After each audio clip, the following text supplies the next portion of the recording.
All right, so we're live on YouTube again, and this time, hopefully, we'll have some stimulus package for our internet connection, because that's the reason why we went down the previous time. But we're live back again, and my guests are still with me. So just to bring you up to speed, the finance minister announced a package involving about 5 lakh crore rupees, largely focusing on the MSME or the small and medium sector. A lot of the questions that we're getting right now is, what does this mean? How do I use it? If I am a businessman, how can I actually use this, these measures being offered by the government to save my business? And most importantly, will this save the business? So if we go piece by piece, I first want to look at the collateral-free loans. This is the first announcement that came in. Collateral-free loans of 3 lakh crore rupees. No principal to be paid back for the first 1 year. Mr. K. Raghunathan joins me right now. He's the former president of the All India Manufacturers Association. Mr. Raghunathan, thank you for joining me. What does this mean? What collateral-free loans, where I don't have to pay back the principal for the first 1 year, will this go a long way in saving businesses like yours? Thank you, Faye, and let me little bit decode what is this collateral-free loan is. Normally, an entrepreneur like me who is running an SME goes to the bank, and we have 2 types of loans. One is term loan, which is meant for buying assets or machines. Second is a working capital loan, which is linked to the fully paid up stock. If the stock value is 100 rupees, fully paid stock value is 100 rupees, we would have up to about 80 rupees, we would be having a drawing capacity. And the announcement has come. Already existing credit guarantee scheme is available up to 2 crores. But the problem is, most of the banks have not given lending to the MSME sector without a collateral. Majority have given against only security for the loans, whatever is being extended. This is evident from the fact that every day you see in the newspaper, Sarfasi Act, auction sale notice, possession notice, all this is emanating against loans, what is extended against a property security. Now, I will take a small analogy for you to understand the whole matrix of this. In my house, there is a overhead tank, and there is a tap at my house, and there are piping systems. The overhead tank needs the water. Water is the money, and the overhead tank is the central government. Today, FM has pumped money into the overhead tank. But unless it comes in my tap, it has no meaning for me. What is the amount, what is stored in my overhead tank has got nothing relation to me unless I use few water in my tap point. Now, the gap is between the bankers, the NBFCs, the instruments which is flowing through process. Now, today's announcement, let's say, it benefits about 45 lakhs of people, according to the finance minister. What is the total number of MSMEs in this country? Again, it is about 5.5 to 6 crores of MSMEs. So we are talking about 10% of the MSMEs, not even 10, because large corporate also up to 200 crore is 100 crore is included in this, will fall into this. Now I will tell you, there is no collateral needed. But what is the interest rate? I don't know. It says 20% is the cap on my borrower. Okay. 20% of what? For example, in my company, I have a 50 lakhs of credit limit with my bank as a working capital. I have used only about 20 lakhs because my paid up stock is only 24 lakhs. Now, whether 20% of the 20 lakhs or 20% of the 50 lakhs is not clarified yet. Now, I am trying to see how do I, today FM has announced, no? So tomorrow morning, I need money badly, no? I have been starving without a water in my house. So even if I get a drop of the water, I would like to draw it right now. So I immediately, 1 hour back, I called my bank manager and I asked, sir, tomorrow morning, will you give me another 20% in my bank account? He told me, Mr. Raghu, please give me a proposal. Justify your proposal. Now, what am I to justify? Am I to justify I have to pay salary to my people, or am I to pay supplier to the people? That is where the crux is. Fair enough. But the announcement says 3 lakhs crore will be pumped in under credit guarantee scheme with a 1-year moratorium. Now, this is a catch point again. Term loan has got moratorium and repayment schedule. Working capital has got only interest. Now, a new terminology has come for me, which is 1-year moratorium plus only the interest. These are some issues which needs to be addressed or looked into before the water flows into the tap. All right, let's go piece by piece. Let's go piece by piece. Let me also bring in the other panelists. Mr. Mohan Guruswamy is with us. Professor Arun Kumar is also with us. Professor Kumar, let me come to you with this. I liked the analogy of the overhead tank and the taps. Do you believe, and here's the question, is it still up to the banks and the NBFCs to pass this money down? They've disappointed in the past, where the government has announced something or the RBI has announced something, and the banks have not really functioned as very good taps. Is that a challenge? Pipelines. Okay, they're not a very good piping system. Is there a challenge with the piping system here as well, or will the finance minister's announcement do the trick? So, Faye, the house is empty. There's nobody in the house. You don't need water. Okay. Therefore, whatever you fill into the tank is not going to help. So the demand is gone because, the businesses have closed down. Lockdown means that business is not working, offices are not working. And the MSME sector, as has already been pointed out, has 6 crore units, of which only 1% are the medium and the small businesses. The remaining 6 crore are actually micro units. Micro units closed down. People have walked out. People are walking back home. They have no work. They're starving. 50% of the people are starving today because they are small savers. They can't sustain themselves even for a week. So I think the priority of the finance minister is all wrong. The first package that should have been announced is, what are we doing for these poor people? They've fallen below the poverty line. They don't have money to eat. They are walking bare feet. They're walking without food in their bellies. So the first thing that needed to be done was, how would these people survive? And 50% of India is about something like of the order of about 75 crore people. So for 75 crore people, we would need roughly 18 lakh crores of funds for a year if we have to sustain them. And mind you, we are into a depression. The rate of growth, because you see, the rate of growth has come to an average at the moment of minus 70%. Okay, it will recover in not less than 1 year. So the average rate of growth for the year would be minus 37.5%. And therefore, you are in a situation where your tax revenue will be down by at least 50% from 16% tax GDP ratio to 8%. Therefore, the first thing the finance minister should have done is to redraw the budget. We don't have the resources even to pay basic salaries and to meet the defense expenditure, etc. Because if the tax revenue comes down from, as I've calculated, from 32 lakh crores to 10 lakh crores, and the non-tax revenue will also come down by something similar. So the first priority of the finance minister should have been, what will be my priorities to meet immediate needs? And in that, I think it's the health need, it's the survival need that comes first. So we need a survival package. And the survival package should have been announced. If we are announcing all kinds of other things like loans, etc., like for instance, the RBI increased liquidity, cut the reverse repo rate, etc. But the banks are depositing 8 lakh crores in the RBI because they say there's no demand for loans. So if there's no demand for loans, why? Because investment is down, because output is down. Okay, then what is the good use of loans? So you have. So Professor Kumar, are you saying that what was announced today was unnecessary? Because at some point, isn't it important to look at all sizes of businesses in the economy and look at all sectors at the same time instead of going one by one? No, that's not true. You have to see first, what is your priority? Are people's survival the priority? Is health the priority? Or giving loans the priority? To close businesses. If businesses are closed, then giving loan is of no use. So, you are announcing things which are not going to pump prime the economy, which is not going to start the economy. And that's why, even though RBI has increased liquidity, it has cut the reverse repo rate, cut the repo rate, okay, cut CRR, increased liquidity again through cutting CRR, but none of that is having an effect. And the reason is simple. A lockdown means supply is not there and demand is not there. This is a situation worse than a war. The house is empty. No matter what you do to the tank and the pipes, nobody wants water. So what I'm trying to argue is that priorities are all wrong. Budget had to be redrawn because we don't have the finances.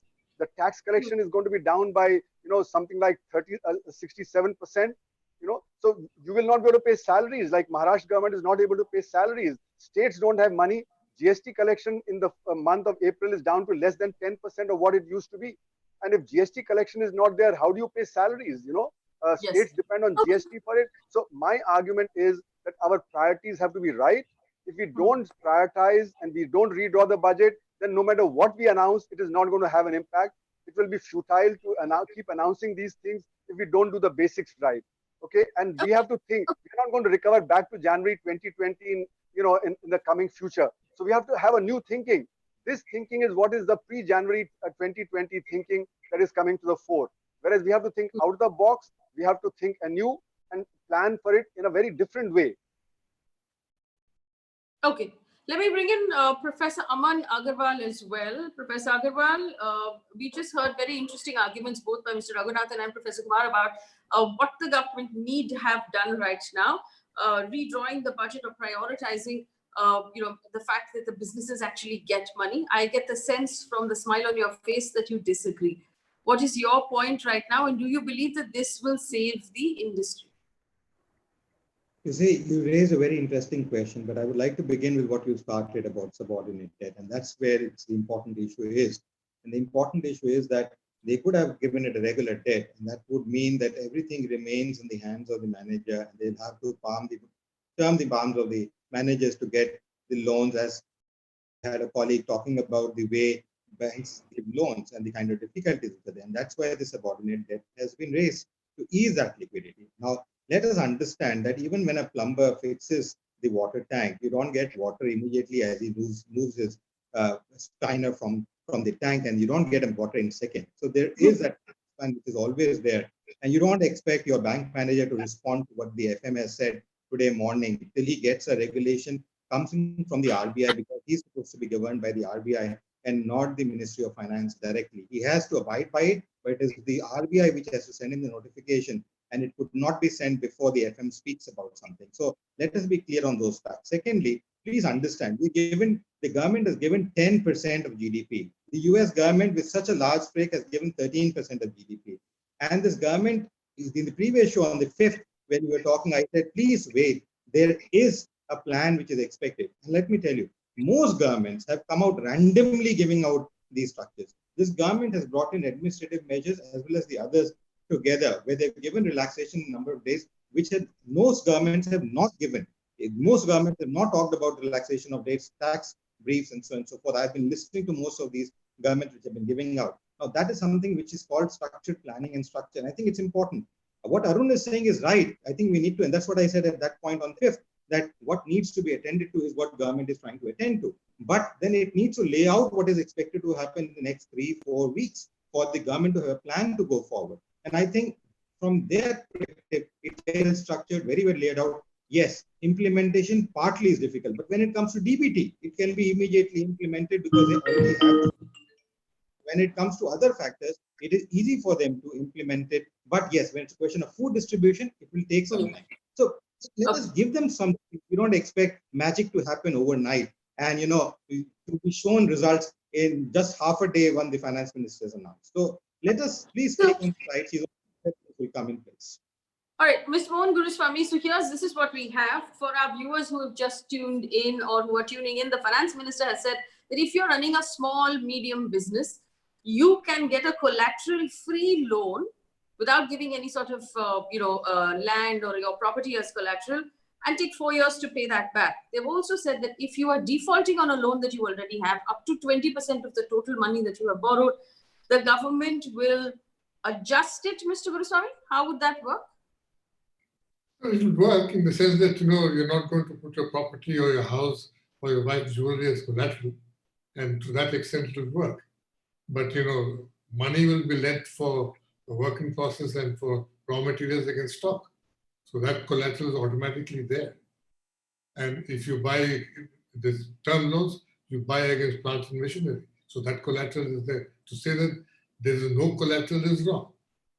To say that, beyond this, there may not be collateral required. That is something else that the big companies don't do anyway. They will all take personal guarantees anyway. Now, as far as actual money is concerned, they are talking of 2 lakh crores to 2 lakh MSMEs will get 20,000 crores. This is additional money coming in to the system here. So 2 lakh units and 20,000 crores. How much is each one going to get?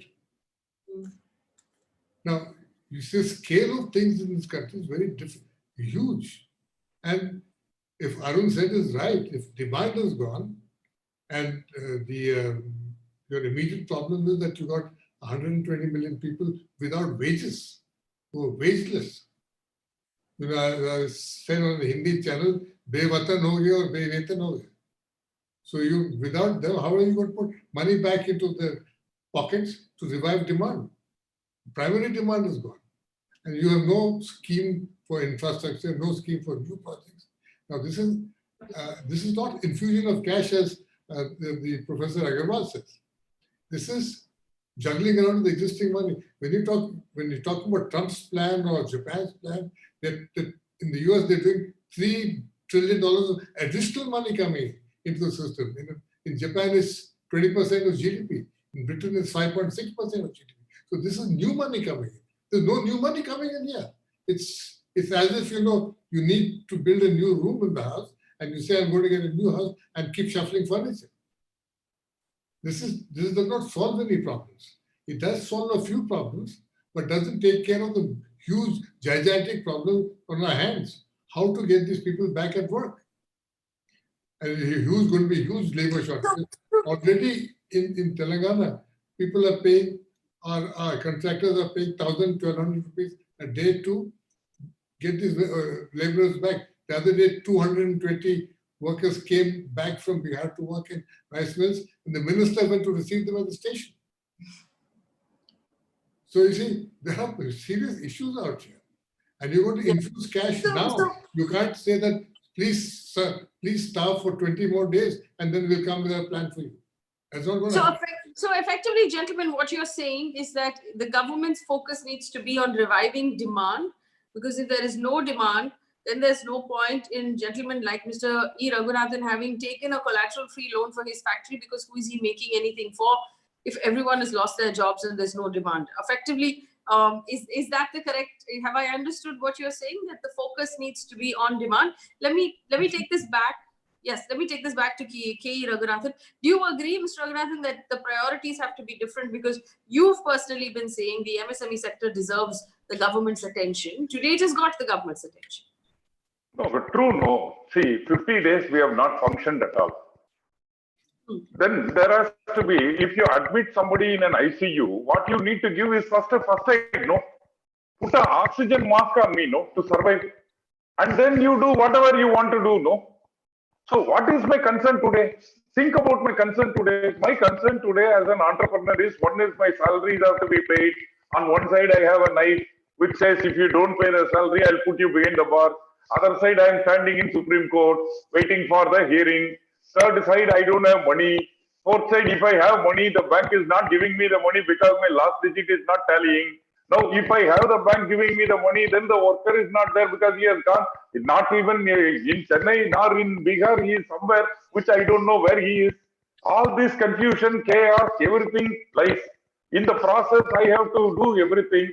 EMI is coming. Whatever the little money I have, EMI comes and washes it off.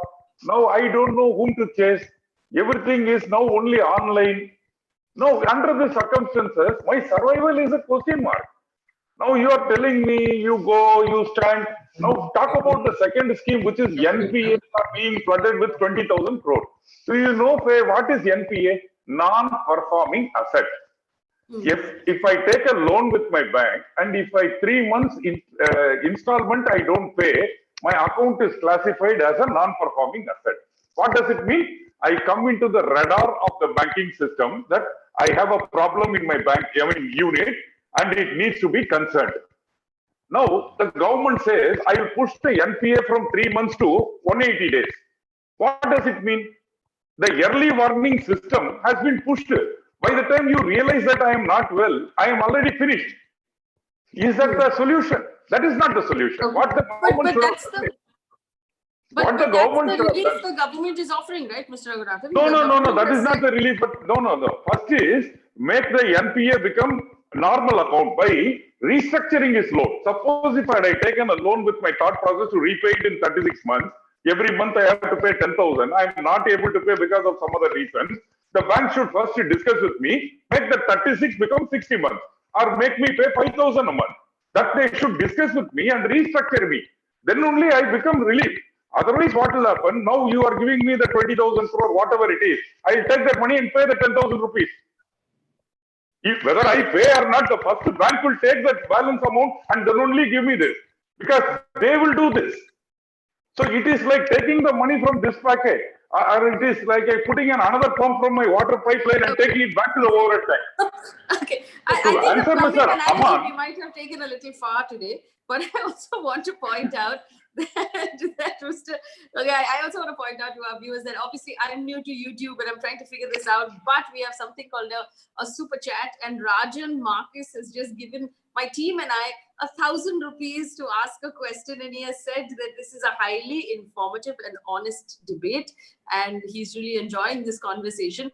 So that 1,000 rupees will go further for us independent journalists. Thank you. don't tell me it will come. So this is a stimulus package for me that has come from our You get viewers. one of these SME loans also? Yes, we'll send cuts to the guests as well. Any riding conditions? Faye, any riding condition? But, well, there's no plumbing analogy here as far as the money is concerned. At least it comes directly to the journalist. So this is a good way to actually keep us in business. But Professor Aman Agarwal, I want to take back to you all of the things that the other panelists have said. The fact that Professor Kumar points out that the priorities are wrong, that we need to focus on bringing back demand. We need to focus on looking after the workers. We need to focus on reviving what might be a completely failing economy in recession, and then look at restructuring the loans. So what is your rebuttal? And I know you have one. What is your rebuttal to that? Do you believe that the priorities are mixed up here? You see, Faye, very importantly, what needs to understand one thing, that, as I told you, the analogy of the parent and the child, there will always be expectations from the children and there will always be demand from the parents. That will never go off, whatever way they may do. Let me okay, Professor Agarwal, I'm going to, as a citizen of this country, I'm going to interrupt you. I personally have a massive problem with this parent-child analogy, because the government of India is not my parent. My parents are living in Bangalore. They are ordinary citizens. The government of India is my government.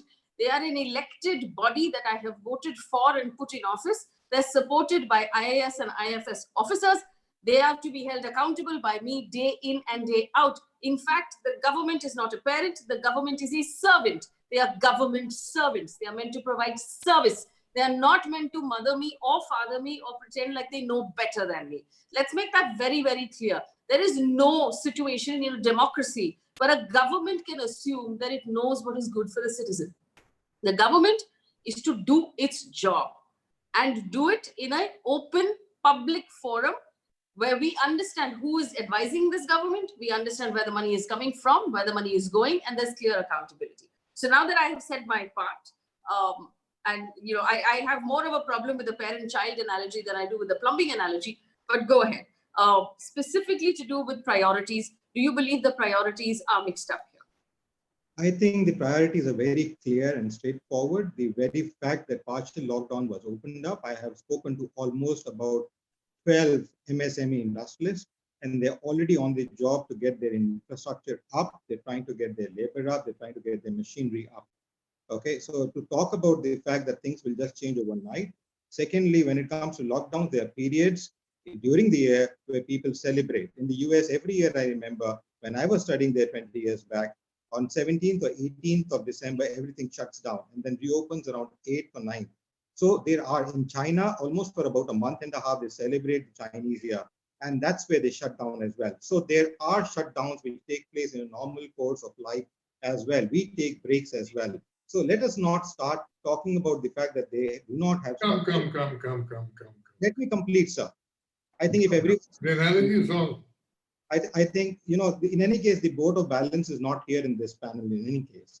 But let me complete, because I'm already, when we start with, you always bias with the fact that I'm going to have another analogy, which is not the case, which is there. Okay, you may approve of the tank analogy, but you may not approve of the parent-child analogy. That's your choice to take. But here, the framework is very well set in. They are trying to do things one after the other. They are trying to bring results. It is not necessary that a medicine which is given in an ICU can give you results immediately, spontaneously. Things take time. Like a human body takes time, things take time to seep in. The government is trying to do its best of efforts. This is not a problem which only the Indian government is facing. Worldwide, it is happening. And my friend talked about Japan. That $2.3 trillion is for Japanese companies to move out of Japan, not for Japanese companies which are actually suffering losses within Japan. So please understand, this government has to provide that liquidity. And that was very widely reported about Japanese companies. They have created those funds for companies to move out of China and set up their plants elsewhere or in Japan. So this package which is being given here is for India. They put a cap of 200 crores. Any bidding which is to take this is only for Indian corporations as well. So there are a large number of steps which it is difficult to just point out. That's a very good point. Very good point. In fact, let me just bring that up and bring that forward. That the government has announced today, and I'll take it to Mr. Guruswamy. The government has announced today that any tender from the government for less than 200 crore rupees will not be open globally. It will only be open for Indian companies. Like Professor Aman pointed out, that's a very strong move. Yes. That actually, I'm in agreement with it. I completely support that. This is one way to get production back into this country and stop Indian businessmen from being agents for foreign companies. The biggest, most successful businessmen in India are representatives of foreign companies. And even the smaller companies import and resell. So we got to incentivize production here. I have no problems with that. I have problems with this kind of false packaging. You're doing something and you call it something else. And to equate this lockdown with the Chinese lunar holiday, which is an annual holiday, a paid holiday, people buy their tickets, they're not forced out of their dormitories, they're not kicked out on the street, they're not beaten up by policemen, they go home, spend a month and come back. That's an annual tradition in China. Many countries have these breaks. But to compare a lockdown with that, I think is quite absurd. Lockdown is a forced event. Lockdown has come without any thinking, without any planning. You've got densities in Dharavi of 7 lakh people per square mile. City of Bombay has 7,200 people per square mile. What social distancing are you going to practice? People are crowded in slums, packed in slums. And you didn't plan to do field kitchens, soup kitchens, emergency kitchens. There's no home guard on the street. There's no NCC on the street. There's no army on the street to provide succor and support. You just expect people with a few dandas to stay inside and you beat them up. That's no government. That's the worst form of dictatorship, autocracy. We've got, this class system is coming out completely. And there is no, for that matter, there's no trade unionists out there. Where is the communist parties? They're not there for these landless laborers, for the migrant workers. Nobody is there talking for them. And the media also in this country took a few weeks to pick up the plight of the migrant labor. They were on highways from day 1, day 2. And so, you got to, like Arun says, you got to do something for them now, immediately. You can't say, I'll do something for you 50 days from now. They're going to die. And, as even Narayana Murthy was forced to say that more people are going to die of this than from COVID. You're going to sort that problem out. And only when they start consuming, they come back into the production and consumption cycle, will you get demand up. Yes. In fact, let me bring in Mr. Guruswamy. Forgive me for interrupting you. Let me bring in Professor Kumar. Has had his hand up for a while. Professor Kumar, this is true. The government actually ring fencing smaller, contracts of less than 200 crore rupees for Indian companies. Do you believe that this will boost, small infrastructure companies and small companies in India and push them and give them more work? Faye, I think let's be very clear about a few things. As you said, government is about the collective. It has to, do do what the collective wants in a democracy. But here the unorganized sector is completely unrepresented. Its interest just does not enter the policy making. So micro units, which are 6 crore units, their interest is not at all there in the MSME. The MSME policy is only for the small and the medium. What would happen to the micro sector? And that's the biggest employer. There's 1.7 employment per micro sector unit. So you're talking about some like 12 crore people who have already, without any income, without saving, they're dying. So how can you have a priority which is other than saving people? Because if you don't save people, you'll have a social breakdown, you'll have a political breakdown, there'll be food riots, So we have to save our society. That has to be the first priority. So health and saving people has to be our first priority before we do anything else. Second is, our demand is not going to go up suddenly, because even the well-off sections are suffering for what is called the wealth effect. And wealth effect means your stock market prices are down, a lot of businesses will fail, and real estate prices will be down, your rents will be down. So real estate prices, so the wealth effect will mean the wealth of large number of people will go to half. The collateral that has been already given will be not adequate for even the loans that were there. So what will happen is banks will be very reluctant to lend because they will be worried about the NPAs that will build up. So unless government announces a scheme to, for the banks, or the RBI announces a scheme, how the NPAs would be tackled and what would happen to the banking sector, if this increases. So in other words, the priorities have to be right. Otherwise, if you do whatever you like to do, because MSME sounds good, I'm not saying you shouldn't do for MSME, you should do for small and medium sector. There's no doubt about it. But where does in the priority should it come? Should it be the first thing to be announced? Should the, and the kind of changes that are being suggested are regulatory changes, legal changes that are being announced, but are these what are going to work in a situation when the output is not taking place, when the factories are not working, etc.? So you have to take the immediate into account and then think of the medium term and the long term. What they're announcing may be good for medium term and long term, land reform, labor reform, etc. Those are long term things. Those are not going to affect the immediate situation of starvation and hunger, of migration, of lack of demand, lack of jobs, So you need to focus there. That's why I'm saying the government's priority has to be right. We have to see what is the most important thing, do that first. And as I said, Yes. Where are the resources? If the resources are not there and you begin to spend resources here, then later on you'll not have resources for the survival package also. So therefore, Yes. there'll be a societal breakdown. Okay, so I just want to point out, I just want to take some questions as well and move on to the other points. Shruti Srinivasan says, please talk about what happens if the MSMEs don't get finance from the NBFC sector, and also they aren't able to pay even 5% of EPF. How are they supposed to pay 10% of EPF? So just to point out two announcements that were made. One today said 30,000 crore rupees liquidity for the NBFC sector. The government will provide this by buying up debt paper. And also for the EPFO, for some companies, the government will pay both contributions of employer and employee for 3 months. Also, for some small companies, the contribution on PF has gone down from 12% of basic to 10% of basic. Now, I want to understand from the panel, and just raise your hand and let me know if you want to answer this question. What sort of a difference will this make? How will this work, and will it help? Well, it'll relieve pressure on immediate payments because it doesn't excuse them from making those payments. It only defers the payments off for 3 months. You're going to end up paying for it. As the CEA said, there are no free lunches.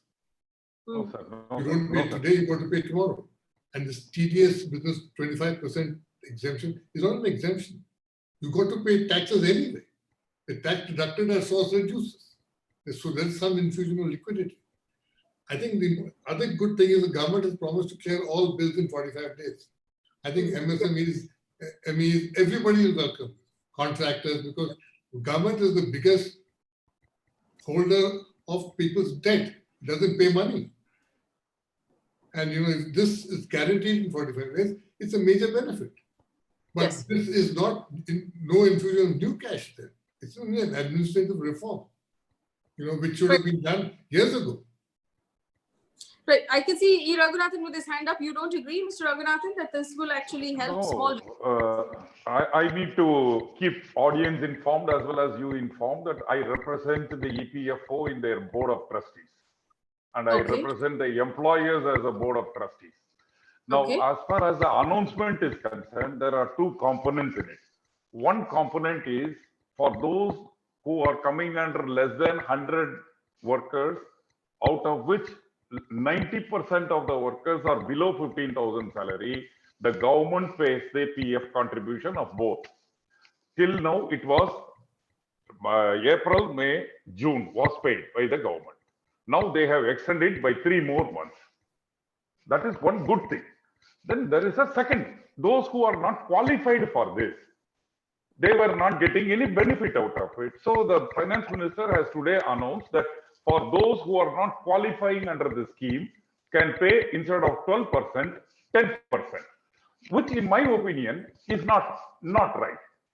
I'll explain to you why. Suppose if there is an employee in my company who is drawing 25,000 salary, his basic or eligibility for PF is, let's say, 10,000, on which I have been paying 12%, which is 1,200. Now I will pay only 10%, which is only 1,000. So 200 rupees is what I am saving now by this announcement. If I can pay 25,000 as a salary plus 1,000 rupees as a EPF, I can as well pay 1,200. So it is not a real liquidity for me. Instead, if the government had given, let's say, 3 months interest-free moratorium to pay up that money for those companies, then they could have made some liquidity available for them. That's my view, as far as EPFO is concerned. Now, as far as your 200 crore tender is concerned, let me explain to you, because I wanted to interrupt that time. Let me clarify to you. The government has not clarified on 2 aspects. Either they don't want foreign companies to participate in the tender, or they don't want foreign products to participate in the tender. I can still float a local tender and give it to an importer who might have imported the material and supplied to me. My contract is only in Indian rupees. Yes. So that rule, unless you clearly define whether you don't want foreign material within less than 200 crore contract or foreign company or dollar payment, that has to be clarified.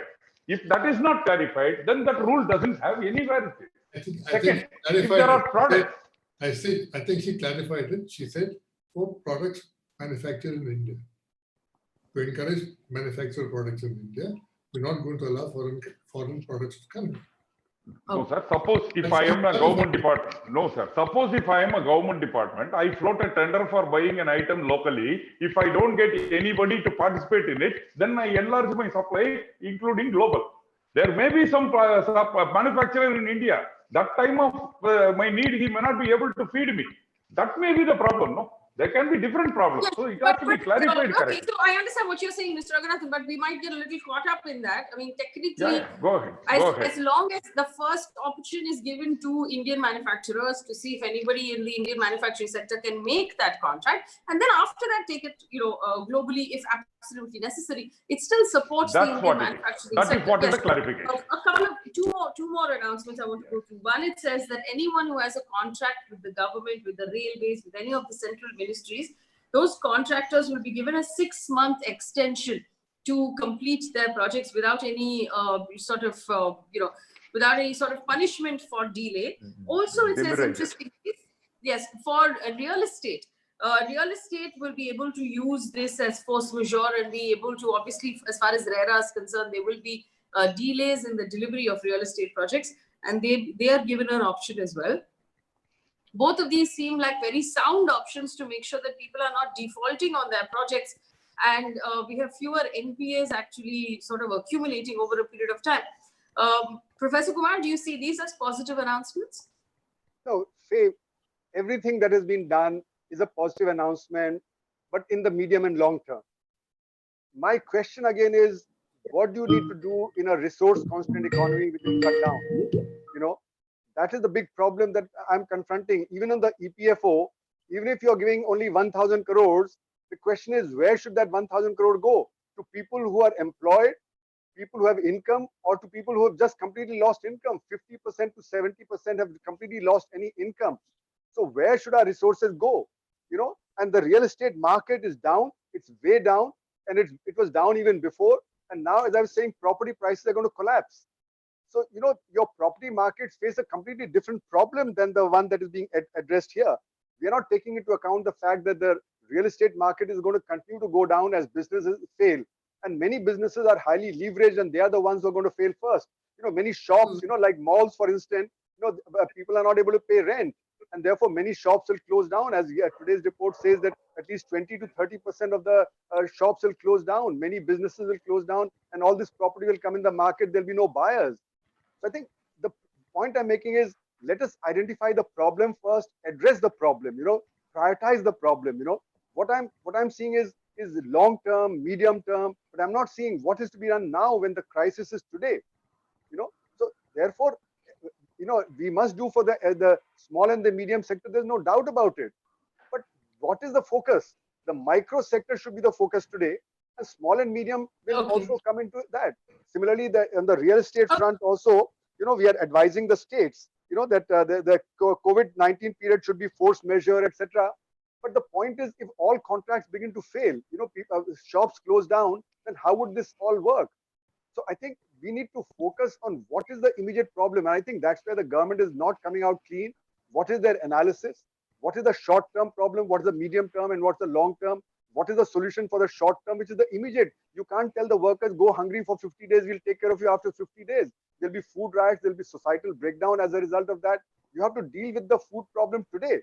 You have to deal with the health problem today. You're planning to ease the lockdown without actually going in for massive testing and contact tracing. That should have been the first priority on the health front if we were to go to ease the lockdown.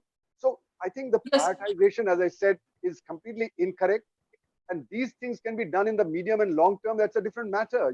We are facing a crisis today. The resources are not there today. Okay, so I want to do one round of questions for the entire panel. Now, we know, first of all, that this is not the only announcement, that other announcements are coming, one every day from the finance minister. So what are each of you hoping will come tomorrow and the days to follow? We also know from the Prime Minister's announcement that came yesterday that they're leaning towards opening up the lockdown with some precautions in place, like social distancing and wearing masks, because that is what he sort of hinted at without being absolutely clear about it. So if we are opening up, and I just want to point out to the point that Professor Kumar made, I spent the day today in government hospitals where in Mumbai, which is worst affected. We are not in a position to handle right now an influx or a sudden spike of COVID case numbers, because our hospitals, at least in Mumbai, are completely full. So if we are opening up the lockdown or easing off the lockdown in some parts of the country, are we ready? And what would you expect in the next few days to come from the finance ministry as announcements? Mr. Guruswamy, you first. I don't think there's any new announcement, tangible announcement going to come tomorrow or day after. All you'll have is more of these, these medium-term and long-term plans, which is all fine in the long term, but in the short term, we're all dead, paradoxically at this time. But so I don't see anything coming from the government on that. But I think as far as overloading of hospitals are concerned and all these, if you lift the lockdown, there is going to be some kind of pressure built up on the hospitals, but you can't avoid it. COVID is going to be there for at least till the vaccine comes. Vaccine is, we're going to wait for 18 months, even before you get a treatment going for it. We're talking about remdesivir now. Remdesivir is not proven as yet. They're experimenting with these drugs. So I think there'll be some overloading. We'll have to put up with it, and we'll have to cope up with it. So you build emergency resources. You create more hospital beds. Like in Hyderabad, they've used up the stadium now, and they put the indoor stadium and they've laid beds out there. You got to do these emergency preparations, get more doctors and nurses back into the field, and you got to use the resources of the army also for this. The army has really been out of this whole exercise so far. Army's got huge medical institutions, paramedical institutions in there. Got to bring that, keep it in readiness. So all this planning has to be done. But herd immunity is there. 80% of the people who are going to have COVID infection are going to be asymptomatic. They're going to pass it off as a common cold and go back to work. The silver lining for India is the above 65 cohort, which is the most vulnerable cohort, is a very small, only 6% of the population. Unlike countries like Japan, and Italy, which has 23, 24%. So therefore, the morbidity has been very high there. Yes. So I don't think we're going to fear this morbidity too much. It's only people like me who are expendable at this moment. Yes. So, so let me just bring in the rest of the guests who's talking about who's expendable at this moment. I also want to ask Professor Agarwal, what are you expecting from the government? Ideally, in an ideal situation, what would you want to hear tomorrow from the finance minister? No, I think, as I was saying earlier, the finance minister has raised concerns in terms of the. They're not sure that the health situation will be okay. Yeah, I was saying yes, go ahead. A lot more. Has already raised concerns about the fact that at the lower echelons in the banking and the financial industry, people are being troubled and they're not being transferred the thing. So there's a question of transferring the benefits which the government has announced. And I think that will be the call which the government has to take in this 3 weeks to 4 to actually transfer the benefits of what they've announced. On the 5th, we were talking about what Arun has been talking about in terms of prioritizing and taking care of the healthcare and other things. Please understand, we are a large country, as large as total US and Europe taken together, and it is not easy to go about. And you rightly mentioned about the kind of facilities we have. That's why the government has taken these steps to extend the lockdowns. Whereas people from the industry, even last time, were cribbing about the fact that how do we start, how do we earn, how can we pay? And now that's where the question is that we need to prioritize things, and that's what I've been saying from the very beginning. They have prioritized, they have outlined, and I think it's only a question of implementation, and I'm fairly confident of the fact that they know the problems, they're trying to address the problems, and administrative problems are the problems which they're trying to do with. Right. Professor Kumar, obviously you're expecting that the government at this point will announce relief measures for the unemployed and for the workers, I assume. So, the first priority, I completely agree with Mohan that we need to ramp up the medical system. So I'll not go into that. The first priority has to be that, about 200 million people who have lost work and their families together would be about 800 to 900 million people. They are starving. So, about 18 lakh crores would be required in 1 year to support them at half the World Bank's extreme poverty line figure. So something of that order is needed, immediately. And then, we need to give work to people, those who migrated to rural areas. The rural employment guarantee scheme needs to be ramped up very dramatically. In Rajasthan, after the 14th of April, the first lockdown easing, the demand went up by a factor of 10. In Maharashtra, the demand went up by a factor of 2.5. So large number of people returning, they would require work there. Then in the urban areas also, because of lack of work, you require an employment guarantee scheme of some kind in urban areas also, so that you can begin to get incomes into the hand of people, and that will slowly ramp up demand over a period of time. And then your MSME, etc., would also start working. So I would expect, immediately the succor to the poor people who are starving, who don't have any incomes, and employment generation to begin with, the open areas, wherever there are open areas, like in rural areas, etc. Work should begin over there. And we have to move very cautiously with the lockdown. Yes. Unless we have proper testing and contact tracing, I think it can be very dangerous. It needs to be taken with graded steps. All right. Last word to Mr. Raghunathan, who has been championing the cause of the MSME with my team, at least for the last year or so. Mr. Raghunathan, what would you expect from the finance minister tomorrow? No. I limit myself only to the needs of MSME. Okay. We have been expecting few things. First point is, we wanted the finance minister to allow us to do bill discounting for bill raised on any parties. Bill discounting facility is very important, because otherwise I may not get my money from my party when I supply the materials. Number one. Number two is this EMI. I want to have 3 more months of extension without interest. That is the next concern which we have. The third one is, we have been requesting for a construction of a migrant labor welfare board. This has become need of the hour now. They have become orphans.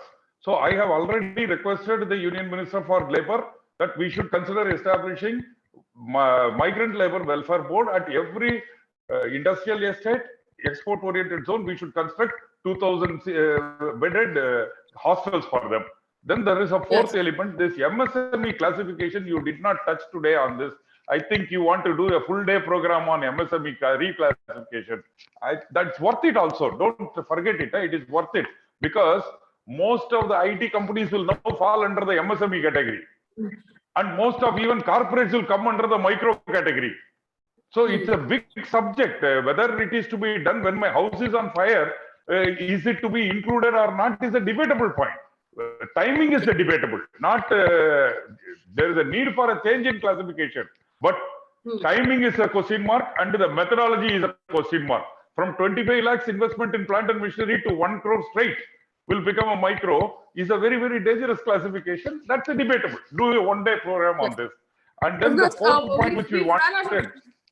Yes, we've run out of time, but today, but yes, we have to have a larger conversation. One, on the labor law changes that have happened and who's actually arguing for workers at this point if state governments are completely with one swipe removing all the labor laws and leaving workers perhaps vulnerable to exploitation. And secondly, this reclassification of MSMEs and what it really means on the ground. For my viewers who are tuned in, remember, we'll bring you explainers for the announcements that the finance minister is going to make piece by piece. The idea is for us to understand this because it's complicated, and especially announcements like this are announcements that can help us run our businesses better, do a better job of paying people and saving saving their salaries and saving their jobs. To my panelists, thank you so much for joining me and helping me explain this. We'll do this every day, remember, at 8 p.m. in the evening.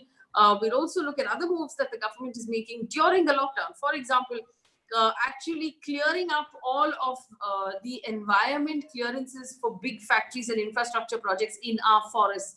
It's happening during the lockdown right now. We have to ask why. Why is that the priority right now to give environment and forest clearances and permissions? In fact, I have a story that I've just uploaded on YouTube about the Dibang Valley in Arunachal Pradesh, which is being given a clearance right now for a very large dam and a hydroelectric power project. It's a very in-depth story. Please take time out to watch that story and comment on it and share it if you like. Thank you so much for tuning in. Remember, we're here every evening. Thanks for watching and thank you for your support.